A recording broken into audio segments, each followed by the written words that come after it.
우리 다 같이 시편 133편을 읽음으로 2025년 12월 14일 50번째 주일을 시작하도록 하겠습니다.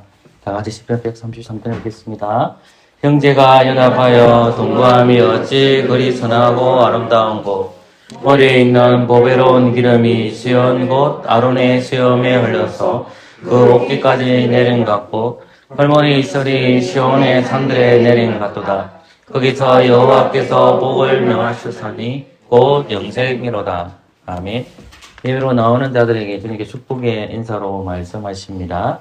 하나님의 사랑하심을 입고 성도로 부르심을 입은 모든 자에게 하나님 우리 아버지와 주 예수 그리스도를 쫓아 은혜와 평강이 있기를 원하노라. 아멘.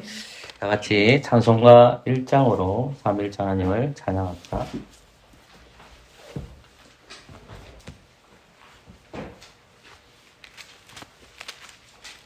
찬송가도 1장입니다.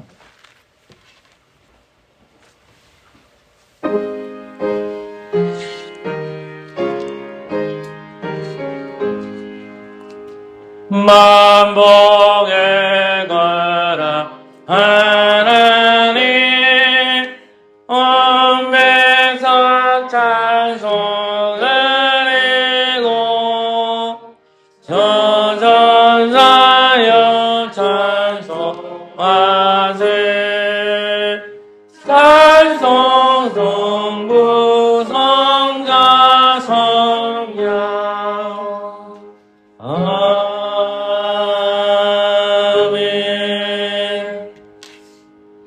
우리 신앙을 사도신경으로 고백합시다.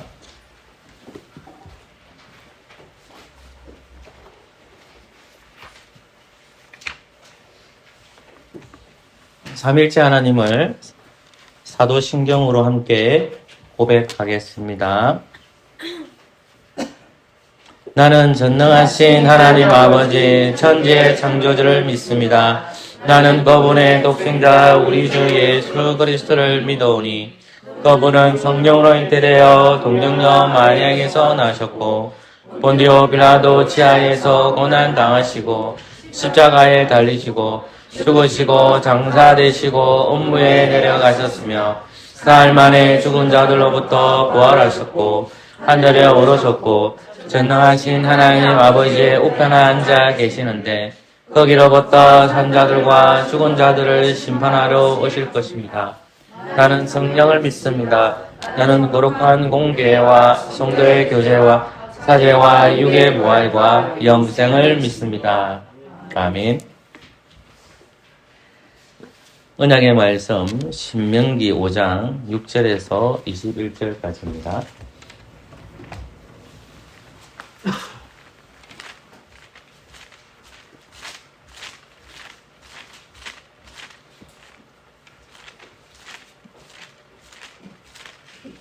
한 절씩 교독하겠습니다. 제가 먼저 하나님 말씀 읽겠습니다.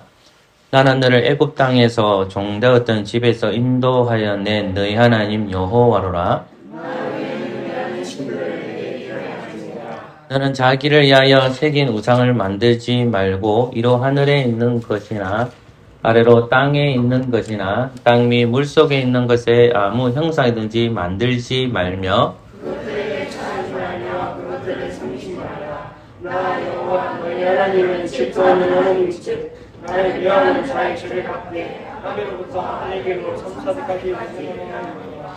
나를 사랑하고 내 계명을 지키는 자에게는 천대까지 은혜를 베푸느니라. 너는 너희 하나님 여호와의 이름을 만민들에 붙지 말라. 나 여호와는 나의 이름을 만민들에 붙는 자를 죄하는 줄로 인정치 아니하리라. 여호와 너희 하나님이 내게 명한 대로 안식일을 지켜 거룩하게 하라. 여태 동안 힘써 내 모든 일을 할 것이나 제7일은 너희 하나님 여호와의 안식인즉 너나 내 아들이나 내 딸이나 내 남종이나 내 여종이나 내 소나 내 낙이나 내 모든 육축이나 내 문안에 요하는 객이라도 아무 일도 하지 말고 내 남종이나 내 여종으로 너같이 안식하게 할지니라. 너는 기억하라. 내가 애굽 땅에서 종이 되었더니 너희 하나님 여호와가 강한 손과 큰 팔로 너를 거기서 인도하여 내었나니 그러므로 너희 하나님 여호와 여호와가 너를 명하여 안식일을 지키라 하느니라. 너는 너희 하나님 여호와의 명한 대로 내 부모를 공경하라. 그리하면 너희 하나님 여호와가 내게 준 땅에서 내가 생명이 길고 복을 누리리라. 살인하지 말지니라. 간음하지도 말지니라. 도둑질하지도 말지니라. 내 이웃에 대하여 거짓 증거하지도 말지니라. 내 이웃의 아내를 탐지도 말지니라. 내 이웃의 집이나 그의 밭이나 그의 암종이나 그의 연종이나 그의 소나 그의 나귀나 너는 내 이웃의 소리를 탐내지 말지니라. 아멘. 잘 앉아주십시오. 십계명에 근거해서 우리의 죄를 공적으로 예수 그리스도 이름으로 회개합시다. 함께 피아노 반주 맞추어서 기도하도록 하겠습니다. 기도합시다.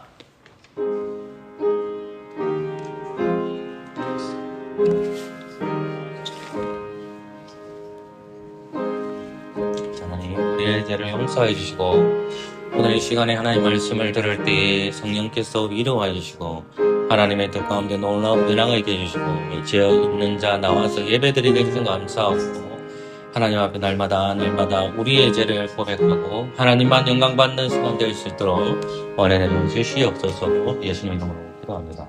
아멘. 하나님께서는 회개하는 자에게 자제를 선포합니다. 아들을 낳으려니 이름을 예수로 하라. 이는 그가 자기 백성을 저희 죄에서 구원할 자이심이라 하니라. 아멘. 찬송가 시편 26편 1절에서 3절까지입니다.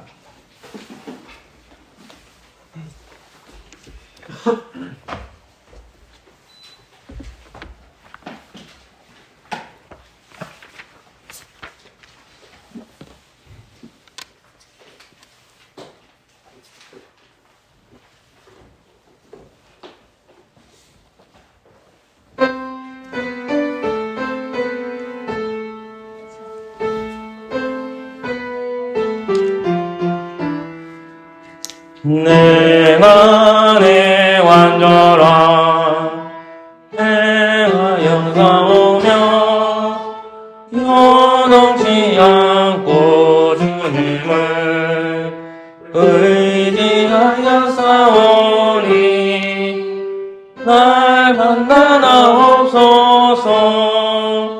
주여 날 판단하소서. 주여 날 살피고 내 뜻과 내 마음 시험에 달려나소서.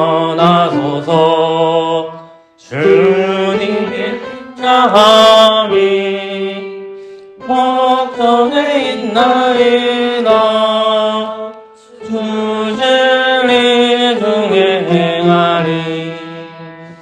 오망한 사랑과 같지 않지 않나오. 간사한 자와 동행도 아니하리이다. 내가까지 빼미워 같지 않지리이다. 아멘. 오늘 말씀은 신약 성경입니다. 마태복음입니다. 마태복음 1장 18절에서 25절까지입니다. 마태복음 1장 18절에서 25절 말씀입니다. 제가 하나님 말씀 읽겠습니다. 마태복음 1장 18절에서 25절입니다. 예수 그리스도의 나심은 이러하니라. 그 모친 마리아가 요셉과 정혼하고 동거하기 전에 성령으로 잉태된 것이 나타났더니 그 남편 요셉은 의로운 사람이라 저를 드러내지 아니하고 가만히 끊고자 하여 이 일을 생각할 때에 주의 사자가 헌몽하여 가로되 다윗의 자손 요셉아 내 아내 마리아 데려오기를 무서워 말라. 저에게 잉태된 자는 성령으로 된 것이라. 아들을 낳으리니 이름을 예수로 하라. 이는 그가 자기 백성을 저희 죄에서 구원할 자이심이라 하니라.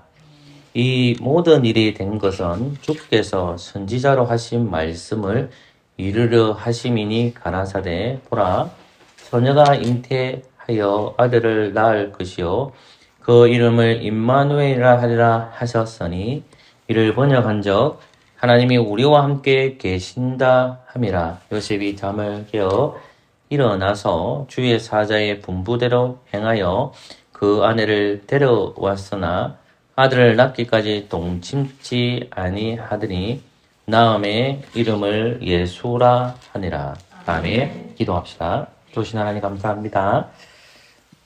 오늘 말씀을 통해서 그리스도의 탄생의 의미를 다시금 되짚게 하여 주시고, 우리가 이제 아기 예수 그리스도를 기다리는 것이 아니라 그 아기 예수님께서 구속하시고 이제 하늘로 승천하시고 난 다음에 다시 오실 것에 대한 소망을 갖는 저희들 되도록 은혜 내려 주시옵소서. 예수 그리스도의 이름으로 기도합니다. 아멘. 12월이 되면 여러 가지 행사일도 바쁘지만 특별히 그리스도인들에게는 그리스도께서 오신 날을 대부분 10월 25일 날에 예배를 드립니다. 대부분의 개신교도 그렇고 천주교도 그렇고 그날에 아기 예수님의 탄생한 날을 기념합니다. 탄생한 날에 대한 썰은 말이 있지만 그럼에도 불구하고 장로교회는 그 날을 예수님께서 오시는 날로 기념하고 대부분의 교회들이 25일 날에 그날에 예배를 드립니다. 저희 교회는 그렇게 예배를 드리지는 않지만은 우리는 주일날에 그리스도의 탄생을 기억하기 위해서 설교를 전합니다. 동일하게 11달 이번 주부터 시작하여 그리스도의 탄생에 대해서 오심에 대해서 설교하려고 합니다. 잠시 교제라는 제목을 멈추고 그리스도의 탄생의 말씀을 들으면서 이제 우리는 아기 예수님을 기다리는 것이 아니라 그 아기 예수님께서 공생의 33년의 인생을 사셔서 모든 구속을 완성하시고 하늘로 승천하셨고 그 예수님께서 다시 오실 것이라는 겁니다. 그분은 왕으로 이 땅에 오실 것에 대한 소망을 가져야 합니다. 그럼에도 불구하고 왜 12월이 되면 이 말씀을 계속 강조할까요? 그것은 예수님께서 이 땅에 오셨다는 증거고 그것을 믿는 우리에게도 성령님을 통해서 그 예수님이 다시 재림하실 것에 대한 소망을 가져야 됩니다. 그 아기 예수님이 오시는 것이 아니라 이제는 그 예수님이 심판주로 오신다는 소망을 동시에 가져야 된다는 것입니다. 이전 같으면 이제 크리스마스가 다가오면 세상이 좀 예수 그리스도 믿지도 않지만은 떠들떠하고 하지만 요즘은 그런 모습들도 많이 사라지는 것 같습니다. 그럼에도 불구하고 예수님이 이 땅에 오셨습니다. 그날과 그 시간을 정확하게는 모르지만 교회는 12월 25일을 그리스도의 탄생하신 날을 기념합니다. 오늘 우리가 살펴본 본문은 마태복음 1장 18절부터 25절의 내용입니다. 이 말씀은 저와 여러분들에게 전했던 말씀들 중에서 크리스마스가 되면 주로 했던 설교 중에 포함이 됩니다. 예수님의 나심은 18절 말씀 아래 보면 이러하니라 그리스도의 나심은 이러하니라 그 모친 마리아가 요셉과 정혼하고 동거하기 전에 성령으로 잉태된 것이 나타났더니 그 남편 요셉은 의로운 사람이라 저를 드러내지 않고 가만히 끊고자 하여. 저는 오늘 18절부터 25절을 다루는 것은 다음 주 할 거고 오늘은 1절부터 17절 내용의 전반적인 내용을 다룰 겁니다. 예수 그리스도의 나심이 이러하니라 하면서 그 모친 마리아가 나옵니다. 이 마리아에 대한 이야기는 누가복음에 기록되어 있습니다. 누가복음 1장, 2장을 가시면 마리아의 몸에서 아기 예수님이 탄생하신 것을 가브리엘 천사가 가르쳐 주는데 마리아는 남자를 모르기 때문에 그조차 하나님의 약속을 기다리는 사람이었지만 남자를 모르는데 제가 어떻게 임신이 가능합니까? 라는 질문을 하게 됩니다. 그것은 믿음이 없어서 하는 질문이 아니라 처녀였기 때문에 당연한 질문입니다. 천사는 하나님의 말씀을 대언하는데 하나님께서 너에게 성령을 통하여 아이가 임신될 것이라는 걸 말합니다. 그러면 하나님께서 언약의 백성들에게 주신 약속이 이 마리아의 몸에서 아기 예수님이 임하신다는 겁니다. 그런데 성령으로 잉태된다는 겁니다. 인간의 생육법으로 오는 것이 아니라 하나님께서 성령의 사역을 통해서 아기 예수님이 이 땅에 내려오신다는 약속을 마리아에게 먼저 말씀하십니다. 근데 마태복음은 그 마리아의 상황을 모르고 단지 소문이 퍼지게 되는데 마리아가 임신했다는 소식을 요셉이 듣게 됩니다. 듣게 된 내용을 1절과 2절과 3절을 읽어보시면 확인하게 됩니다. 특별히 2절 말씀에 보면 그 남편 요셉은 의로운 사람이라고 했습니다. 우리는 이 남편이 의로운 사람, 요셉이라는 말씀을 유념 있게 봐야 합니다. 의로운 사람 요셉은 어떻게 했습니까? 그 일을 수면에 올리지 않고 가만히 끊고자라고 했습니다. 의로운 사람이었습니다. 이 의로운 사람은 죄 한 번 안 진다는 말이 아니라 하나님 앞에 약속을 바라보면서 그 하나님의 신실한 자로 거듭났다는 것입니다. 하나님의 약속을 잊어버리지 아니하고 그 약속의 말씀에 순종했답니다.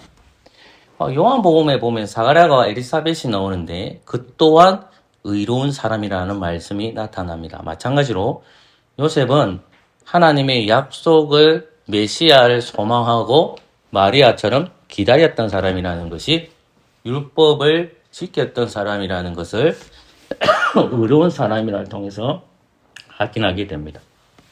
자, 그러자 자기는 자기의 생각을 끊고자 했지만 그것이 하나님의 구속에 방해가 됩니다. 왜 방해가 될까요?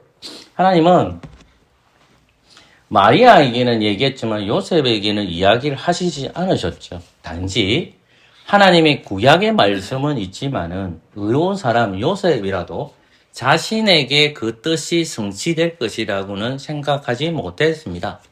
그래서 하나님의 약속을 기다렸던 사람이었지만 가만히 끊고자 했다는 말입니다. 그런데 그 일이 하나님의 구속의 사역에 있어서 방해된다. 이렇게 생각이 하나님께서 가룟 유다에게 마귀의 일을 집어넣듯이 이 의로운 사람도 자기가 생각하기에 일하니까 하나님의 구속을 막는 거죠. 여인의 후손이 태어나야 되는데 반드시 마리아의 몸에 태어나야 되고 그리고 유다의 혈통에 태어나게 해야 됩니다. 그래서 요셉은 야곱의 12아들이 있는데 그 12아들 중에 유다에게 왕이 올 것이라는 예언의 말씀을 창세기 49장에서 확인하게 됩니다. 그 예언의 말씀, 하나님께서 약속하셨기 때문에 아브라함 족장들에게 약속하셨고 선지자들에게 약속하셨고 그 왕들에게 약속하셨던 이스라엘이 기다렸던 그 왕이 올 것이다.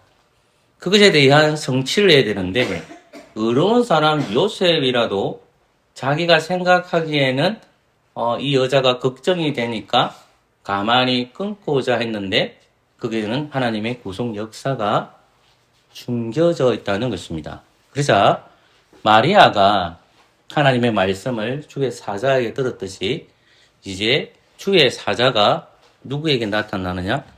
요셉에게 나타납니다. 그가 잠을 자고 꿈을 꿨는데 꿈속에서 천사가 나타나서 그의 뜻이 합당하지 않다는 것을 쭉 설명해 줍니다. 자, 우리는 오늘 살펴봐야 될 게 뭐냐? 본문을 계속 설명하려고 하는 것이 아니라 이 의로운 사람 요셉이라는 인물을 조금 살펴보려고 합니다. 여러분, 이 의로운 사람 요셉에 대한 설명이 16절에 마태는 성령의 영감으로 그걸 기록하면서 1장 16절에서 잠시 언급합니다. 1장 16절로 가보십시오. 같이 한번 읽어보도록 하겠습니다. 시작. 야곱은 마리아의 남편 요셉을 낳았으니 아멘. 우리는 이제 성경을 읽어보면 조금 전에 읽었던 마태복음 1장 18절부터 25절까지 내용에 아기 예수가 태어나는데 그 예수의 이름이 예수라는 이름과 더불어 임마누엘이라는 말이 언급이 되고 그 앞에 따라오는 것이 뭐냐면 그리스도라는 말이 나타납니다. 마찬가지로 16절에서도 그 말씀이 언급되어 있습니다. 야곱은 마리아의 남편 요셉을 낳았으니 마리아에게서 그리스도라 칭하는 예수가 나시니라 라는 말씀을 마태는 성령의 영감으로 기록하고 있다는 말입니다. 그런데 요셉이라고만 적혀 있지는 않고 우리는 성령의 영감으로 기록한 마태가 이렇게 적고 있습니다. 마리아의 남편이라고 적혀 있습니다. 마리아에 대한 이야기는 누가복음에 나오지만 이 남편 요셉에 대한 자세한 얘기는 우리가 읽었던 1장 18절부터 25절에서 언급되어 있는 것입니다. 하나님께서는 이 요셉이 누구의 자녀라는 것을 성령의 영감으로 기록한 마태는 밝히고 있는데 그가 다윗의 자손이었다. 조금 더 들어가면 그가 유다의 자손이었다는 것입니다. 자, 그런데 16절에서 이 요셉이 어느 가문인지를 설명하고 있고 그 가문은 유다지파다라는 겁니다. 그런데 본문 말씀을 보면 유다지파 이름이 쭉 나열이 되어 있지만은 우리는 1장 1절에서 그것이 다윗과 연결된다는 사실을 확인하게 됩니다. 여러분 1장 1절로 다시 가겠습니다. 같이 한번 읽어볼게요. 시작. 아브라함과 다윗의 아멘. 저는 첫 서론에 하나님께서는 약속에 근거해서 마리아의 몸에서 성령으로 잉태된 사실을 말씀했고 두 번째 육신의 아버지가 요셉이 되어야 된다고 이야기했습니다. 그런데 요셉은 의로운 사람이었지만 하나님의 약속을 믿고 있는 사람이고 율법을 지켰다는 것을 의로운 사람이라는 성에서 확인하게 되지만 그조차도 인간의 생육법으로만 기억하고 있기 때문에 성령으로 잉태된다는 사실은 모르고 있었기 때문에 그는 가만히 끊고자 한 것입니다. 하나님께서 구원의 물줄기를 이제 드디어 터뜨리려 하고 이제 드디어 구원자인 여인의 씨가 태어날 겁니다. 그분의 이름은 예수님이십니다. 그분은 기름 부음을 받은 자 그리스도가 드디어 오신다는 것입니다. 여인의 몸에서 그 아이가 잉태된다는 말입니다. 근데 그 일을 지금 하나님께서 계획하려고 하는데 성취하시려고 하는데 이 요셉이라는 인물이 그것을 가만히 끊고자 했다는 것입니다. 하나님께서는 약속을 반드시 이루시는 분입니다.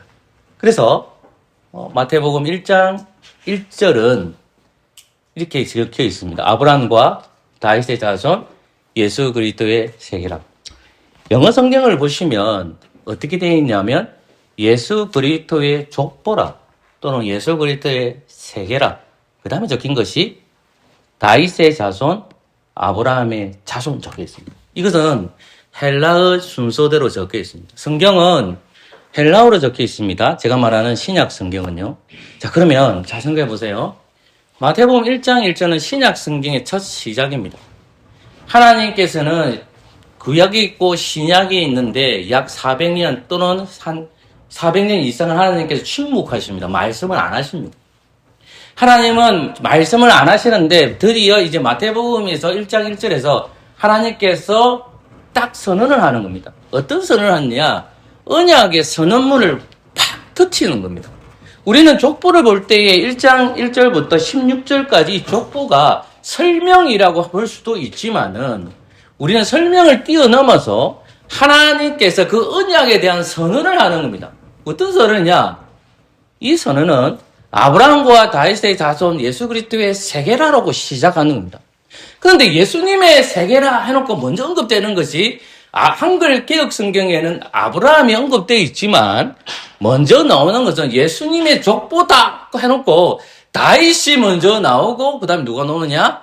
아브라함이 나온단 말입니다. 한글 개혁 성경은 아브라함이 먼저 나와 있고 다윗이 나와 있지만 우리가 좀 어느 정도 다가가 보면 강조점이 어디 가냐면 아브라함에 가는 것이 아니라 다윗에게 가고 있다는 것입니다.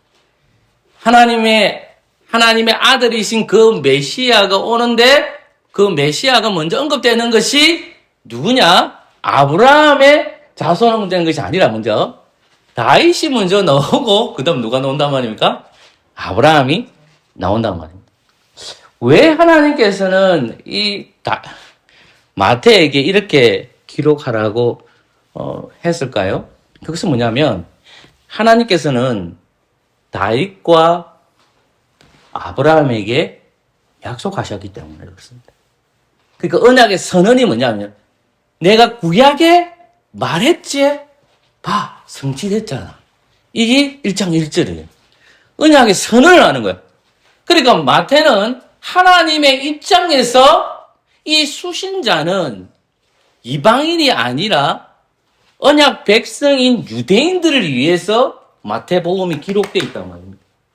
이 이스라엘 백성 유대인들은 누구를 기다리고 있냐면 하나님의 메시아를 기다리고 있단 말입니다. 만약에 구약 말씀을 믿었다면.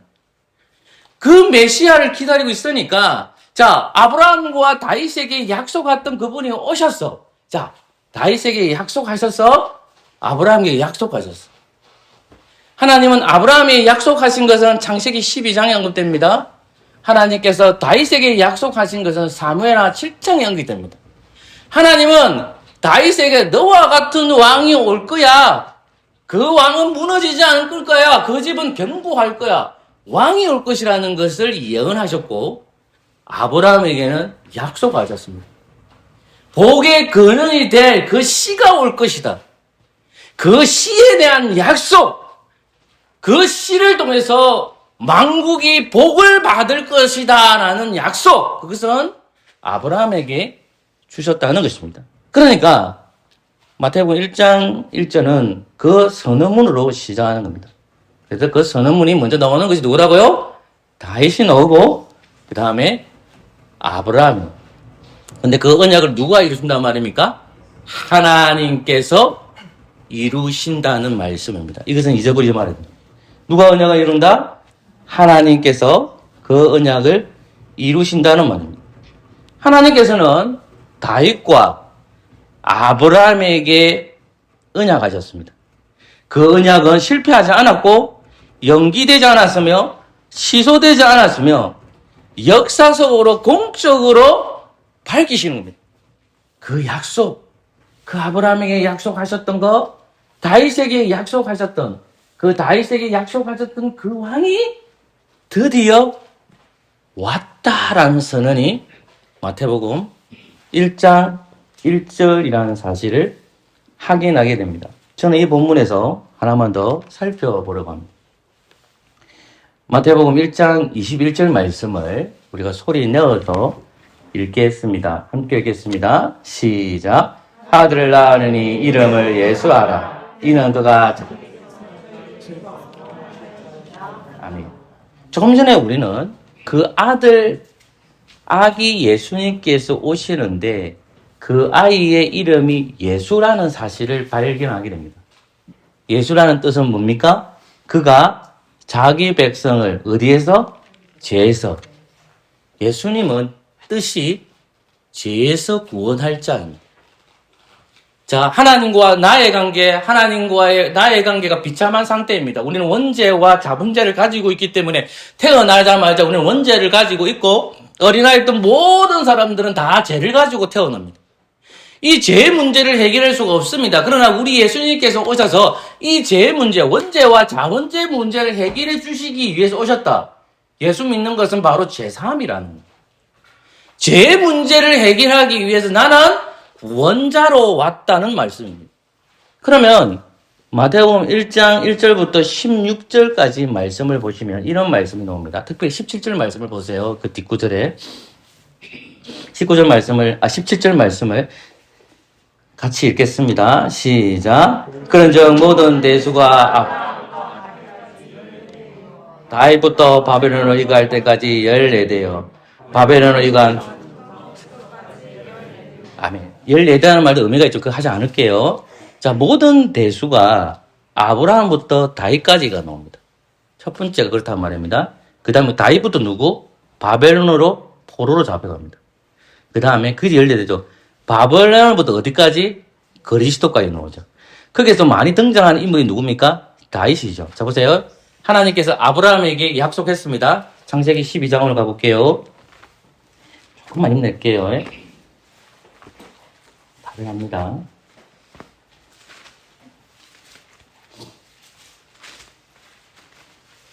12장 1절부터 3절까지입니다. 우리 같이 한번 읽어볼까요? 창세기 12장 1절에 3절 시작. 여호와께서 아브라함에게 이르시되 너는 너의 본토 친척 아비 집을 떠나 내가 내게 지시한 땅으로 가라. 내가 너로 큰 민족을 이루고 복을 주어 내 이름을 창대케 하리니 너는 복의 근원이 될지라. 너를 축복하는 자에게는 내가 복을 내리고 너를 저주하는 자에게는 내가 저주하느니 땅의 모든 족속이 너를 인하여 복을 얻을 것이니라 하신지라. 아멘. 하나님께서는 아브라함에게 너는 큰 민족이 될 거고 모든 민족에게 복의 근원이 될 것이라는 것을 창세기 12장 1절부터 3절까지 반복하고 있습니다. 근데 사무엘하 7장으로 가세요. 이제 사무엘하 7장입니다.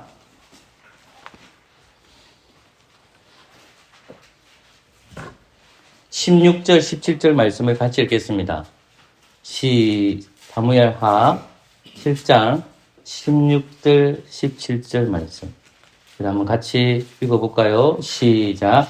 내 집과 내 나라가 내 앞에 영원히 보존되고 내 위가 영원히 경건하리라 하셨다 하라. 나단이 이 모든 말씀과 이 모든 묵시대로 다윗에게 보아하니라. 아멘.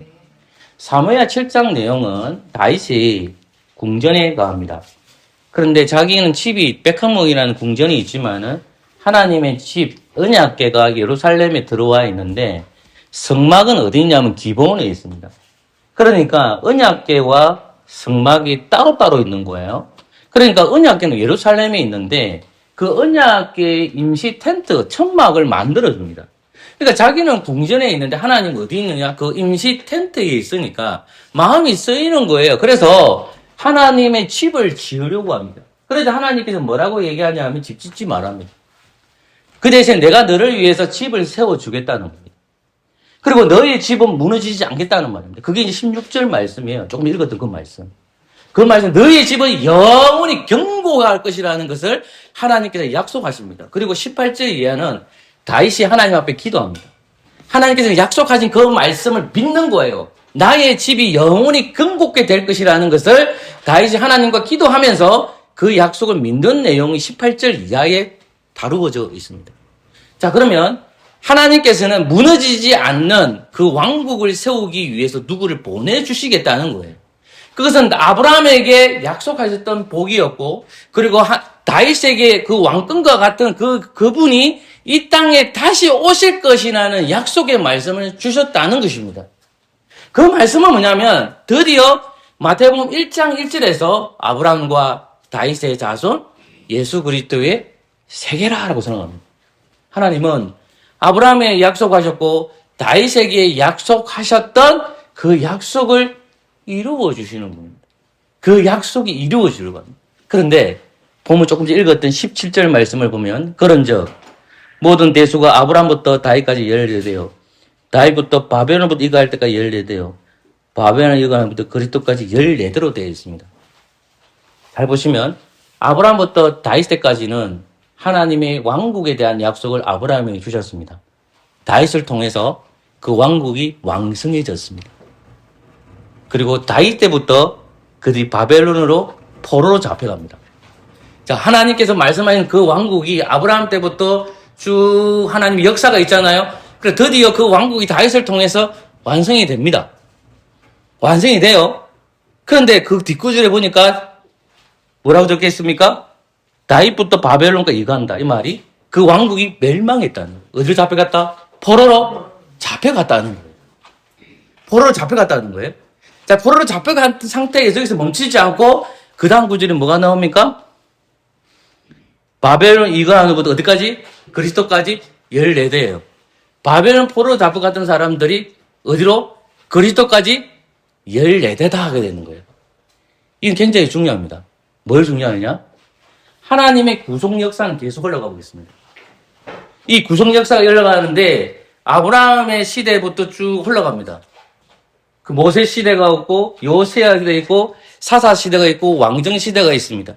그리고 이스라엘 북이스라엘 멸망하고 남유다가 멸망하게 됩니다. 그들은 포로로 잡혀가게 됩니다. 그 포로로 잡혀가서 다시 그리스도께 이어지는 겁니다.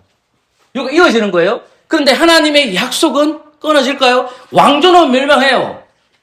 왕조는 멸망해요.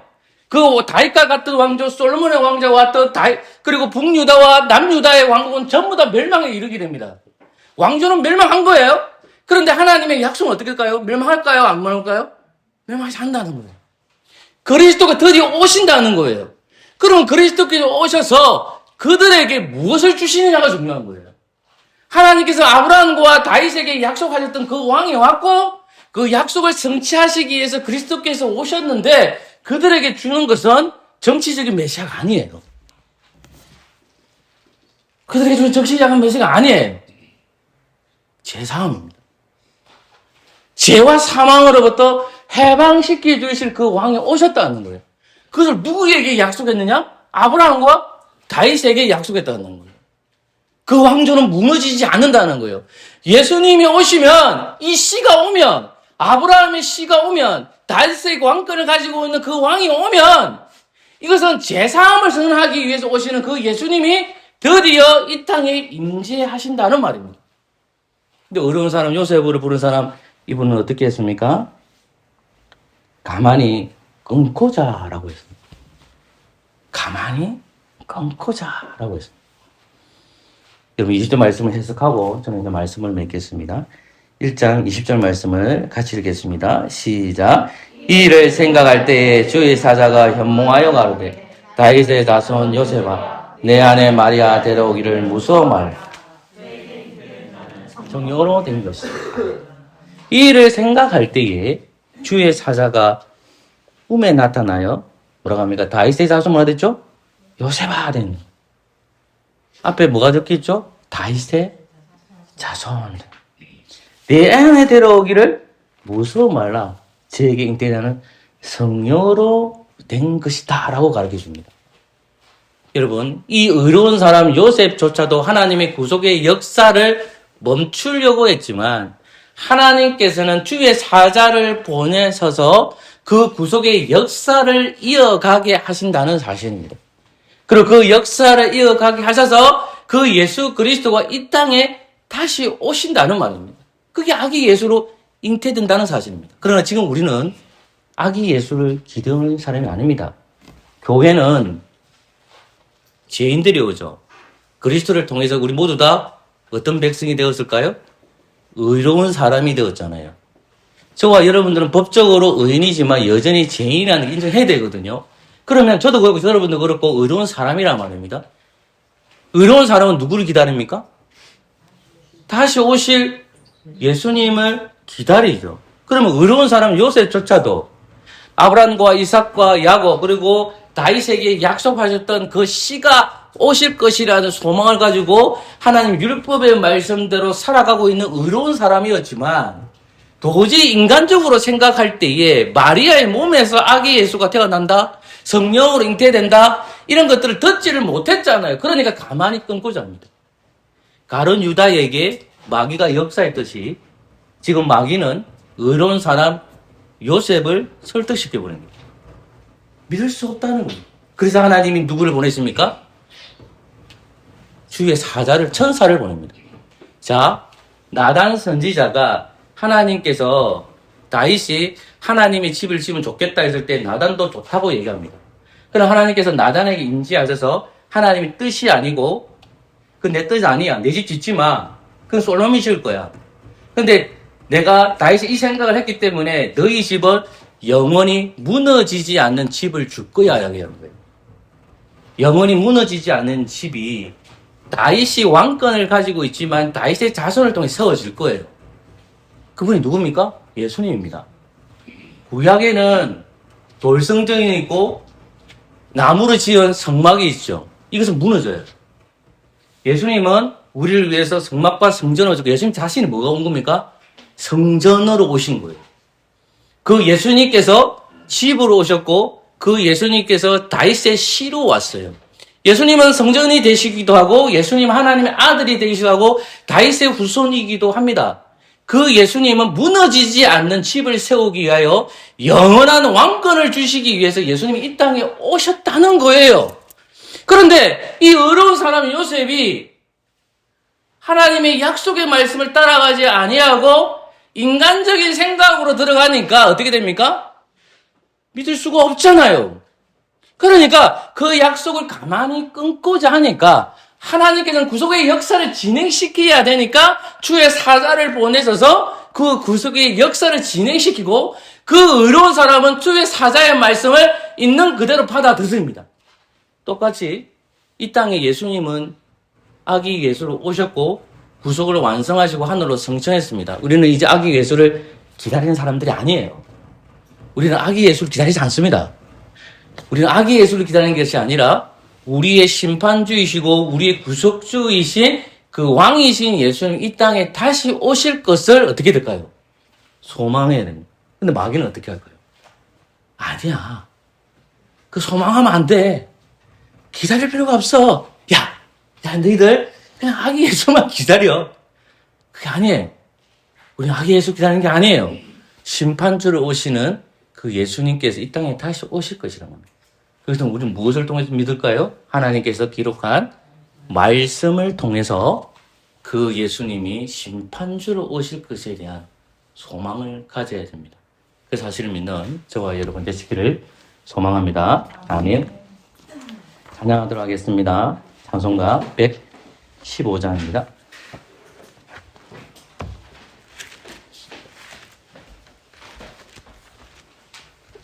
찬송가도 115장입니다.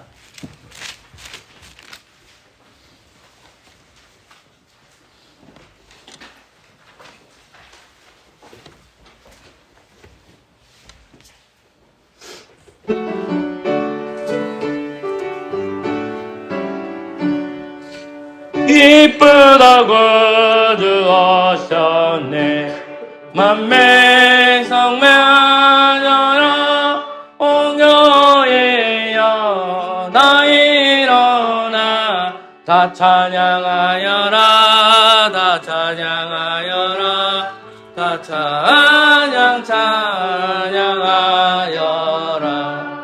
구세주 탄생했으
예배 참석하신 모두 다 같이 수고에 나와 있는 위로문으로 하나님께 신앙을 고백합시다. 이제 고백하겠습니다. 하늘에 계신 우리 아버지여 이름이 거룩하게 하시오며 나라가 임하시오며 뜻이 하늘에서 이루어진 것 같이 땅에서도 이루어지리라. 오늘 우리에게 용할 음식을 주시옵고 우리가 우리에게 죄 지은 자를 사하여 준 것 같이 우리 죄를 사하여 주시옵고 우리를 시험에 들게 하지 마시옵고 다만 하나님께서 구하시옵소서. 나라와 권세와 영광이 아버지께 영원히 있사옵나이다. 아멘. 진짜 말씀입니다. 마태복음 26장입니다. 23절입니다. 마태복음 26장 23절입니다. 제가 하나님 말씀 읽겠습니다. 대답하여 가라사대 나와 함께 그릇에 손을 넣는 자가 그가 나를 살리라. 아멘. 마태복음 26장은 예수님께서 언쟁의 때에 칭찬을 동생 마지막 쯤에 고생하신 말씀입니다. 떡을 가리켜 자신의 몸이라고 하고 포도주를 가리켜 자신의 피라고 합니다. 우리는 가톨릭이 말하는 거나 루트가 말하는 거나 그 다음에 서빙기를 말하는 것을 믿지 않습니다. 우리는 성령님 안에서 예수님은 하늘로 부활하신 그 하나님은 하늘에 계시기 때문에 성령님을 통해서 이 떡과 포도주의 연합이 됩니다. 그러니까 합쳐서 직접적으로 찢어지는 것이 아니라, 그리고 공제한다는 말이 기념이 된다는 말이 아니라 성령 안에서 그리스도와 한 몸이 되었다는 것을 확인하게 됩니다. 그런데 우리는 이 본문을 확인해서 예수님께서 하신 말씀을 기억해야 됩니다. 나와 함께 그릇에 손을 넣는 자가 그가 나를 살리라는 말씀입니다. 사랑하는 성도 여러분, 예수님의 사도들 중에서 바로 유다는 예수님을 판 인물이었습니다. 예수님은 그가 팔 것을 이미 알고 있었습니다. 마찬가지로 우리 그리스도인들 중에서 성찬에 참여하지만 많은 그리스도인들이 배교합니다. 그들을 가리켜 우리는 배교자라고 합니다. 사랑하는 성도 여러분, 떡과 포도주는 그리스도의 모습처럼 볼품이 없습니다. 떡과 포도주는 화려하지 않습니다. 우리는 떡과 포도주를 보면서 예수 그리스도께서 정치적인 메시아로 온 것이 아니라 우리의 죄를 해결해 주시기 위해서 오셨다는 것입니다. 그러니 떡을 먹고 피를 마시면서 기억하셔야 됩니다. 우리가 성령을 통해서 연합이 되었기 때문에 그리스도께서 나를 위하여 죽으셨다는 것을 이 성찬을 통해서 확인하셔야 되고, 우리 가운데에 그리스도를 배교하는 자가 없도록 우리는 기도해야 됩니다. 그래서 떡과 포도주를 보면서 그리스도를 기억하는 저와 여러분 되시기를 소망합니다. 아멘.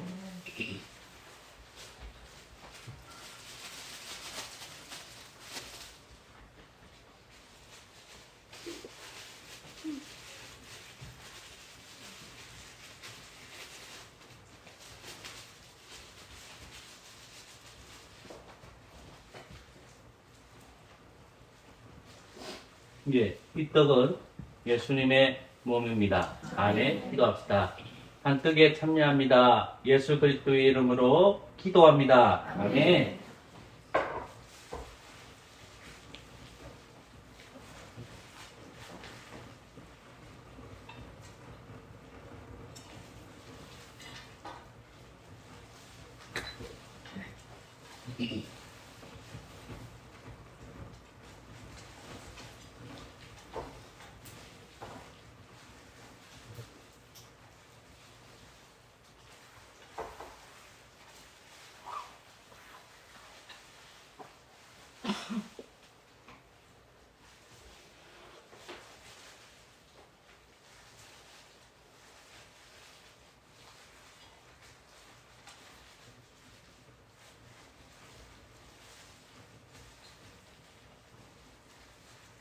그리스도의 몸은 찢어진 것이라는 것을 기억하셔야 됩니다.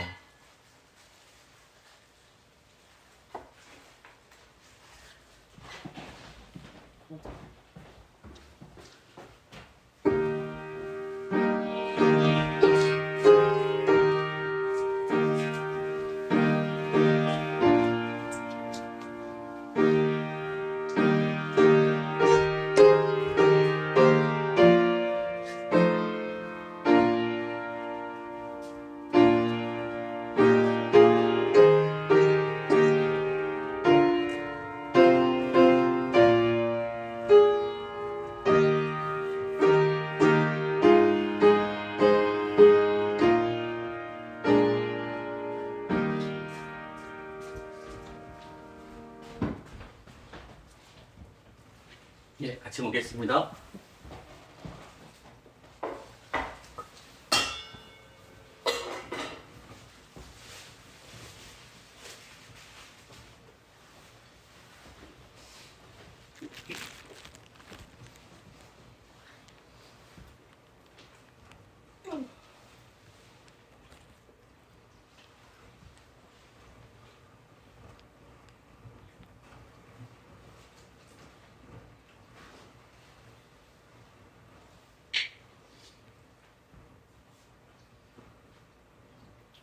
그리스도의 보혈은 그리스도의 몸에서 옆구리에서 흘러나옵니다. 그리고 이 한 장에서부터 분전됨을 잊지 말아야 됩니다.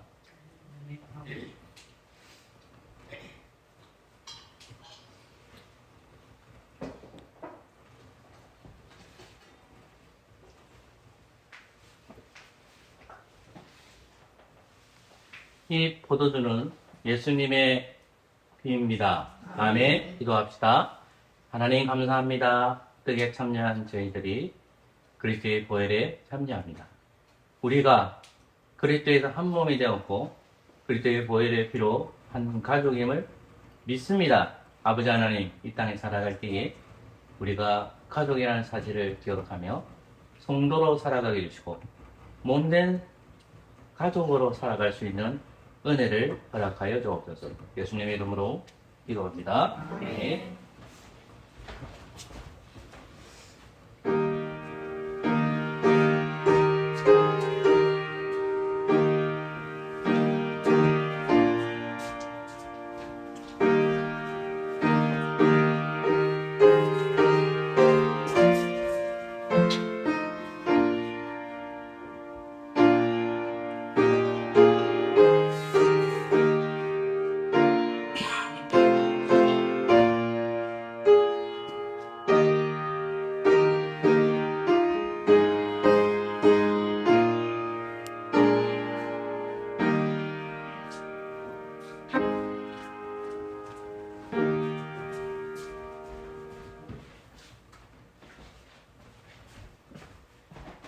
마치겠습니다.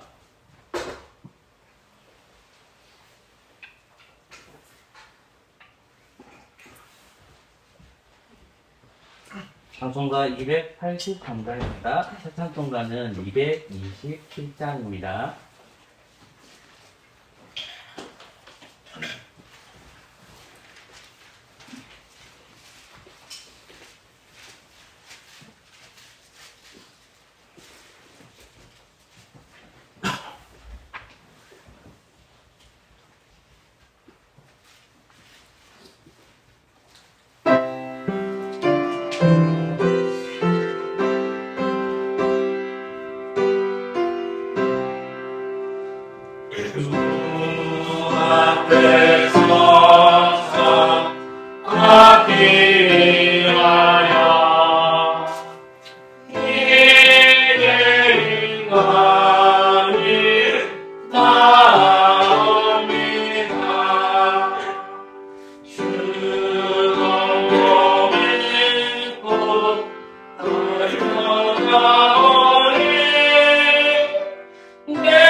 말씀 따라 살게 하소서.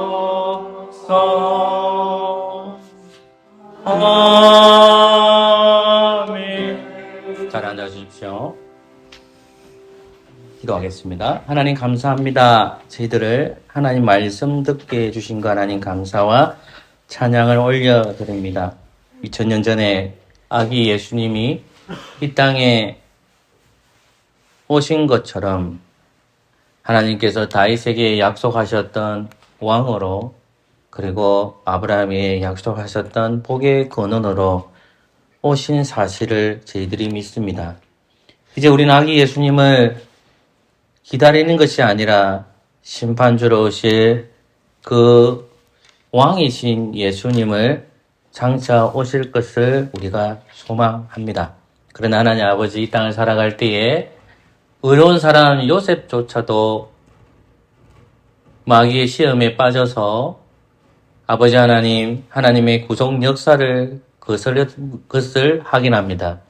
우리도 동일하게 하나님 백성으로 부르심을 받고 성도로 부르심을 받으며 하나님의 약속을 믿는다고 하지만 때때로 우리는 하나님의 약속, 그리스도께서 오실 것에 대한 소망을 하지 않았다면 용서하여 주옵소서. 나의 소망과 나의 비전을 위해서 사는 것이 아니라 하나님께서 주신 그 말씀에 따라서 소망을 갖는 저희들 되게 인도하여 주시고, 예수님이 오실 것에 대한 기대와 소망으로 살아가는 저희들 되도록 인도하여 주옵소서. 아버지 하나님, 저희들 가운데에 몸이 아프신 분들 많습니다.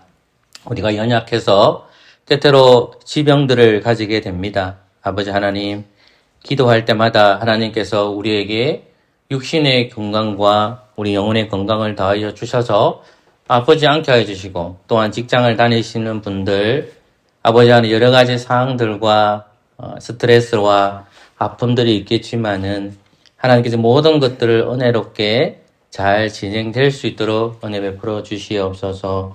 아버지 하나님 감사와 찬양을 올려드립니다. 우리 주안이 붙들어 주셔서 빨리 회복되게 하여 주시고, 또 아버지 하나님 우리 소연 선생님 아이를 돌보고 있는데 동일한 은혜를 허락하여 주셔서 지치지 않도록 성령 하나님께서 돌보아 주시옵소서.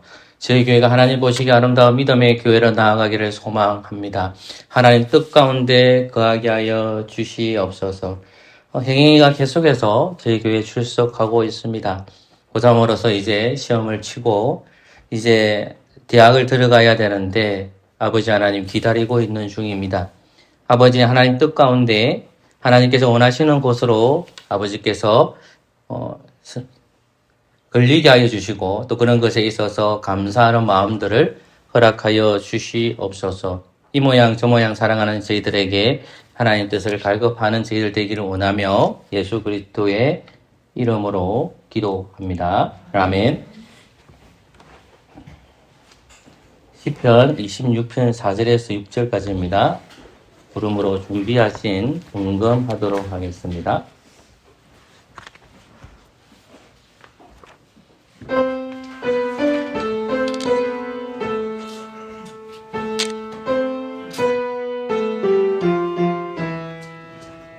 주여 나 손짓고 주내 단다니며 환사의 소리 들리고 주님의 귀한 일 나 모두 이르리라 모두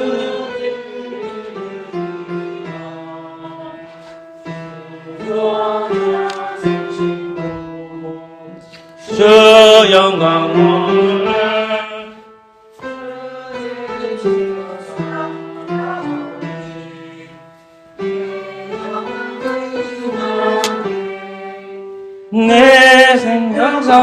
나와 함께 거두지 마소서. 나는 내 완전함 행하려 하오니 날 구속하여 여주시고 은혜를 베푸소서. 나는 하나님께서서 여호와 성숙하리라. 아멘. 기도하겠습니다. 하나님 감사합니다. 저희들에게 예배 중에 하나님 앞에 예물을 바치고 우리의 헌금을 주님 앞에 드립니다. 훌륭한 양식을 통해서 우리가 굶지 아니하고 만족하며 살아가게 해주신 하나님 감사합니다. 직장을 다니시는 분들과 또 집에서 가정일 하시는 모든 분들에게 빈손으로 오지 아니하고 이 예물을 드리오니 우리의 몸을 받아주시고 또 우리의 예물을 받아주시옵소서. 우리의 몸이 하나님께서 주인이듯이 이 재물의 주인이 우리가 아니라 하나님이라는 사실을 헌금을 통해서 고백하는 저희들 되게 인도하여 주시고 혹이라도 재물에 대한 욕심을 가졌다면 주님 용서하여 주시옵소서. 아버지 하나님 찾아와 주셔서 위로하여 주시고 또한 교회가 가난한 영혼들을 잘 살필 수 있도록 은혜 베풀어 주시옵소서. 예수님의 이름으로 기도합니다. 아멘. 다 같이 일어나서서 주님 다시 오실 때까지 찬양하겠습니다.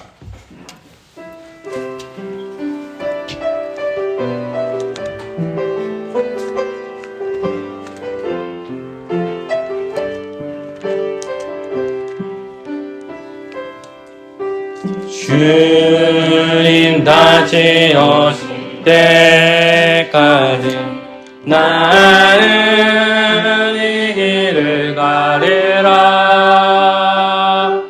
좁은 문 좁은 길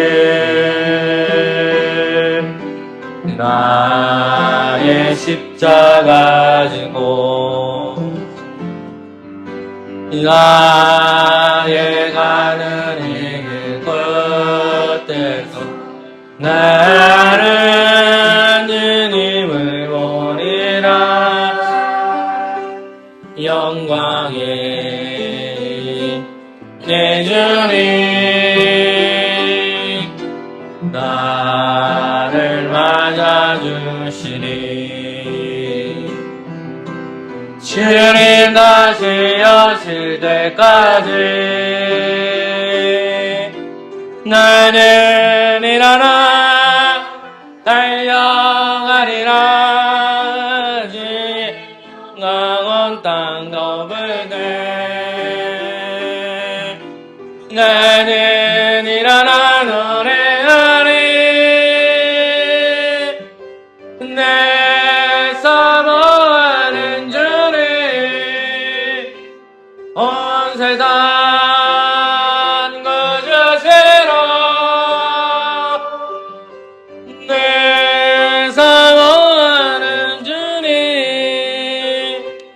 영광의 왕이시라.